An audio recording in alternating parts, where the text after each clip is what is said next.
This is Hidden Killers Week in Review. A look back at the most prolific stories of the week. Is Hidden Killers with Tony Bruschi. Here now, Tony Bruschi. From the outside, the Delphi case has always looked deceptively simple. Two young girls vanish on a February afternoon. A grainy image from a cell phone captures a man walking on a bridge. A muffled voice says, "Down the hill." And for years, investigators insist they are closing in. People assume the machinery is working. The process is functioning. Somewhere behind the curtain are meticulous detectives mapping timelines, comparing evidence, and pulling threads until the truth emerges. People want to believe that. People need to believe that. Because the alternative, the possibility that an investigation of this magnitude was just not flawed, but fractured, is almost too unsettling to consider. But the depositions have now ripped the curtain away. And once you read them, once you sit with the contradictions, once you hear investigators contradicting each other, contradicting themselves, contradicting the very documents they wrote and swore by, once you understand how much was withheld, how much was minimized, how much was simply ignored, you realize something no one in authority ever wanted to admit. This case wasn't just complicated, it was compromised. Not necessarily through corruption, not through conspiracy, but through something far more common and more dangerous in the criminal justice system. A chaotic, disorganized, internally conflicted investigation that never found its grounding. It begins with the agencies themselves. The Indiana State Police, the Carroll County Sheriff's Office, the FBI. 3 power structures, 3 cultures, 3 timelines, and 3 versions of reality. One of the lead investigators swore under oath that Superintendent Doug Carter personally kicked the FBI out of the Delphi investigation. Not a polite, "Thank you for your service," not a routine scaling back. He said Carter shut the Bureau out of the room. A federal agency. One of the most experienced investigative entities in violent crime, removed from a double-homicide investigation of 2 children. That should have been front-page news. Instead, it wasn't mentioned publicly at all. It wasn't acknowledged in press conferences. It wasn't reflected in statements. It was buried inside a deposition until the defense unearthed it. And then, unbelievably, another investigator, someone who worked hand in hand with the first, denied it ever happened. Said he had no knowledge of the FBI being removed. Said Carter had nothing to do with that decision. The 2 testimonies cannot coexist in the same universe. One is true or neither is, but they can't both be. And that theme, internal contradiction, repeats through every corner of this case. Take the behavioral analysis unit. In most states, in most investigations, when the BAU weighs in, people listen. It's not gospel, but it is significant. They've profiled serial killers, ritual killers, spree killers, lone offenders, group offenders. They've identified patterns in scenes most investigators have never encountered. And when you examined Delphi, when they examined Delphi early on, their reported conclusion was stunning. Indicators of Nordic belief systems, Odinism, ritualistic staging, symbolic elements coming from the FBI. Not just some guy in the woods going, "You know, this kind of looks like a TV show I saw once. Kind of Nordic-y." No, this is the behavioral analysis unit of the FBI saying, we think this might be what's going on down here. And what do the Delphi local investigators do? Nah, we're good. Can you step out of the room, please? It is without question one of the most consequential assessments made in this entire investigation, one that the jury heard nothing of. And yet investigators barely remember it. One says he doesn't recall the BAU giving that opinion. Another seems to recall something, but not enough to give details. No one memorialized it in official reports. No one documented how much weight it carried. No one followed up. No one seems to know why such a major conclusion was essentially erased from the internal record of the case. Then, 6 years after the murders, a small-town assistant police chief in Rushville, someone not even assigned to Carroll County, writes a memo outlining Odinist suspects' symbolic parallels, runic patterns, blood correspondence, social media connections, and in that memo, he references the BAU assessment. It survived only because he wrote it down, not because anyone at the top of the investigation treated it as important. And once the internal chaos becomes clear, the timeline, the supported backbone or supposed backbone of this case, it all starts to fall apart under its own weight. Investigators pretended the timeline was definitive. Abby and Libby arrive at the trail at a certain time. The man is spotted around a certain time. Witnesses place him nearing the bridge. And all of it leads, they say, to one logical conclusion. Richard Allen was there. He was the man on the bridge. He encountered the girls. He committed the murders. Never mind, the man on the tape on the bridge looks nothing like Richard Allen. Never mind, there's really no conclusive evidence to show that the man on the bridge had anything to do with the murders.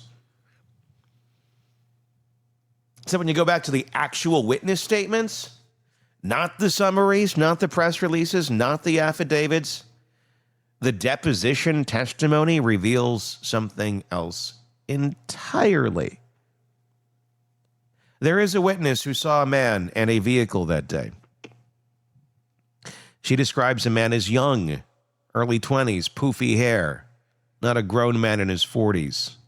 She describes the car as older, something from the 60s, a Ford Comet style, boxy, angular, absolutely not a black Ford Focus. She told investigators this twice. Yet, the search warrant affidavit drafted by Sheriff Tony Liggett, sworn to be truthful, claims her statement was consistent with Allen. The affidavit omits, her description entirely. It's consistent with Allen, even though it's not at all. It does not mention her saying the vehicle looked nothing like Allen's. It doesn't mention her stating the man looked far younger. It doesn't mention the hair, the build, the age. It doesn't mention anything. Just a quick little, it's consistent with. The affidavit simply transforms her into a witness who supports the theory they had already committed to. It's not a small error. It isn't a misremembered detail. This is altering the meaning of a witness statement to justify a search, and when a judge signs off on a warrant based on that altered meaning, every piece of evidence that follows becomes legally and ethically vulnerable. The same thing happened with other witnesses. One statement was framed in a way that suggested Allen had more time than he did. Another was paraphrased to imply a sighting that never fully matched. Crucial context went missing. And for all the talk investigators have done publicly about how thoroughly every lead was vetted, the third-party suspects, the two men, the defense argues, were connected both symbolically and physically to the crime, were barely touched. One of them, after being interviewed, after having his DNA taken, turned back towards the trooper who just questioned him and asked whether he'd be in trouble if his spit were found on one of the girls. That is the kind of statement that in any competent investigation would generate some urgency. Follow-ups, search warrants, surveillance, something. But in this case, they dropped it, classified as no further leads. The investigative equivalent of a shrug. The other man connected through social media to Odinist symbolism, to images that disturbingly resembled the crime scene, to memes about helping move a body 3 days after the murders to a .40 caliber handgun that investigators never once seized or tested, who was dismissed as no further leads. And here's where the contradictions get even more dramatic. Investigators have insisted for years this was a lone wolf attack, a single man acting alone in the woods. But inside the depositions, the cracks show again. One investigator says one offender.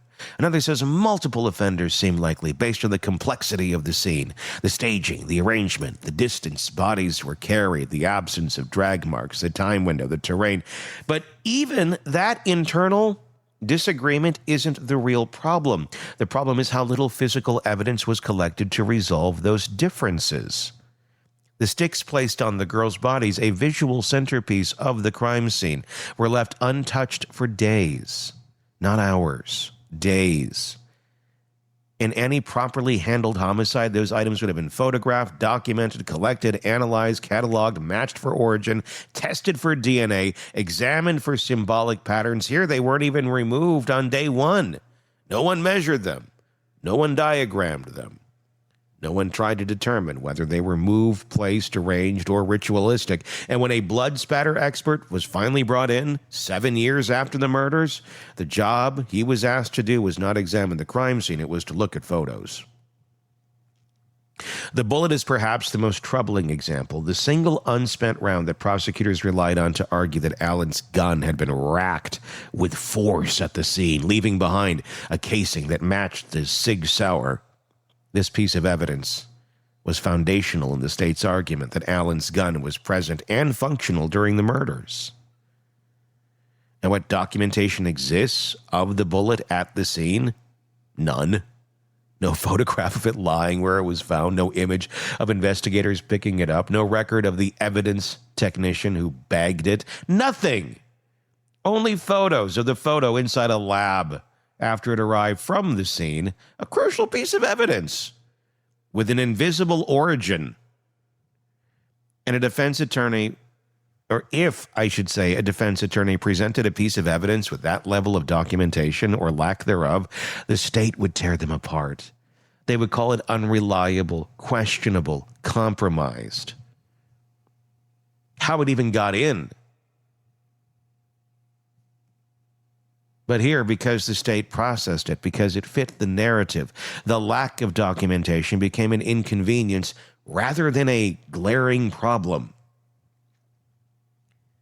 And the background of all this is the discovery timeline, a timeline that, when viewed through the depositions, looks less like a mistake and more like systematic failure.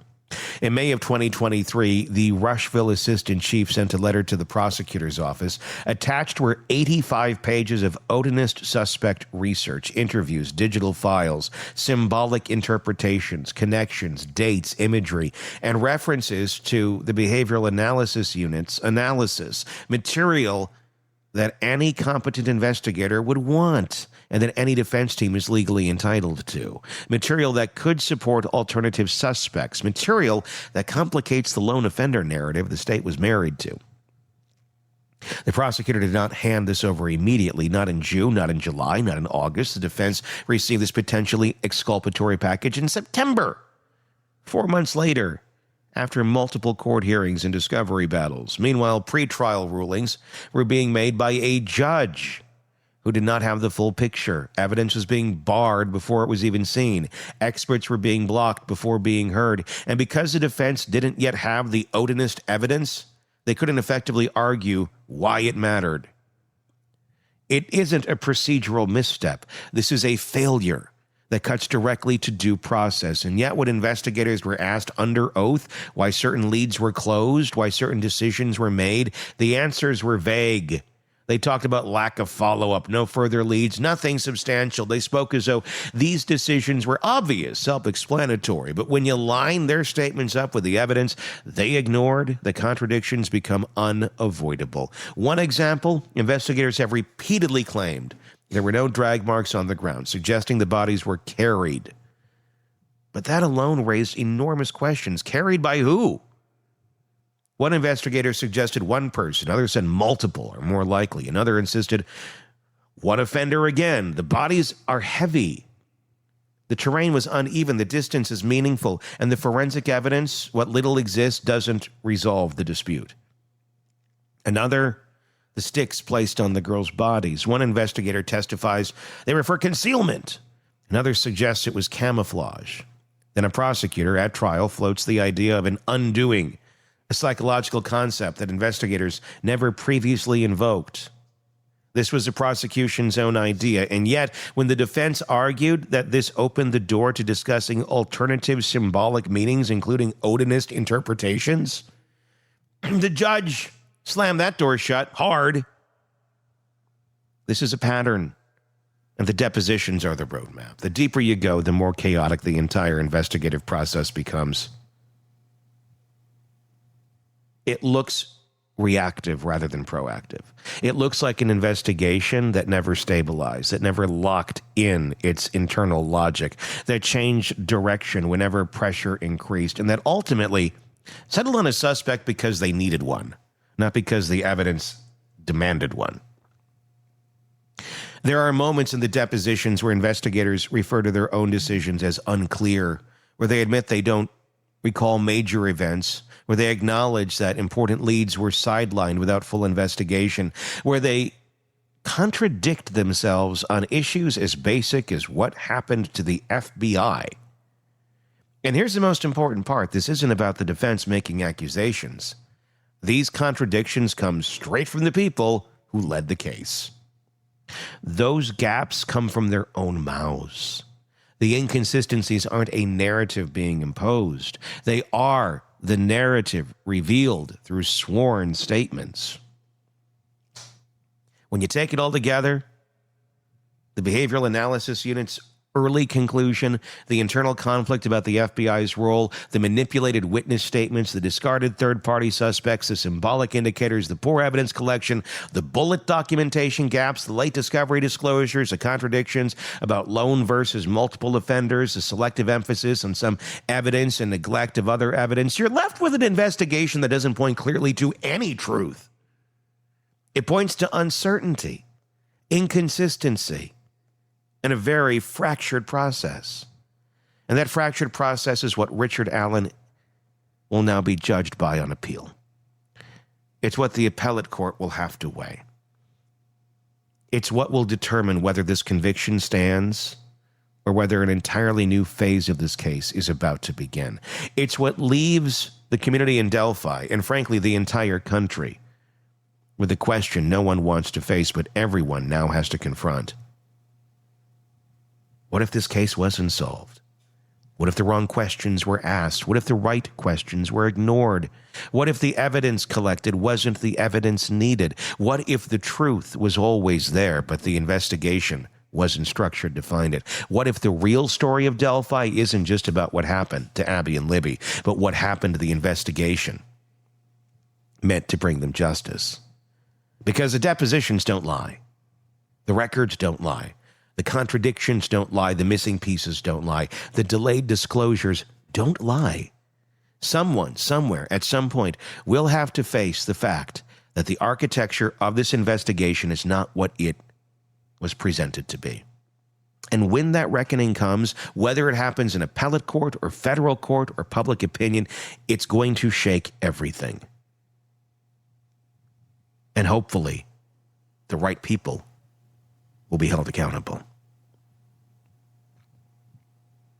Give me your thoughts in the comments section on YouTube. If you're not already there, search Hidden Killers with Tony Bruschi, and you'll find us. I'd love to get your thoughts on this case. If you're not already, press subscribe. Please do it. We're trying to get to 100,000 by the end of the year. We're getting close. We can do it with your help, maybe. So please do hit subscribe. And do it wherever you're listening to as well. If it's on Apple Podcasts, Spotify, wherever, so you don't miss any of our coverage. I'm Tony Bruschi. We will talk again real soon.